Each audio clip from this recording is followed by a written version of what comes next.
తెలంగాణ రాష్ట్ర ప్రభుత్వం తెలుగు తల్లి ఫ్లైఓవర్ ను తాజాగా తెలంగాణ తల్లి ఫ్లైఓవర్ గా నామకరణం చేసింది. ఈ నిర్ణయాన్ని జీహెచ్ఎంసీ స్టాండింగ్ కమిటీ ఆమోదించింది. 1996లో సమైక్య రాష్ట్రంలో అప్పటి ముఖ్యమంత్రి నారా చంద్రబాబు నాయుడు హయాంలో ఈ ఫ్లైఓవర్ నిర్మాణానికి శంకుస్థాపన చేశారు.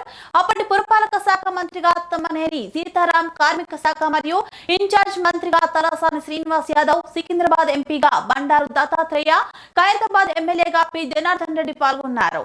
మొదట దీనికి సచివాలయం ఫ్లైఓవర్ గా పేరు పెట్టారు. తర్వాత 2005 జనవరిలో ముఖ్యమంత్రి వైఎస్ రాజశేఖర రెడ్డి పాలనలో ఫ్లైఓవర్ ప్రారంభమైంది. ఆ సమయంలో దీన్ని తెలుగు తల్లి ఫ్లైఓవర్ గా నామకరణం చేశారు.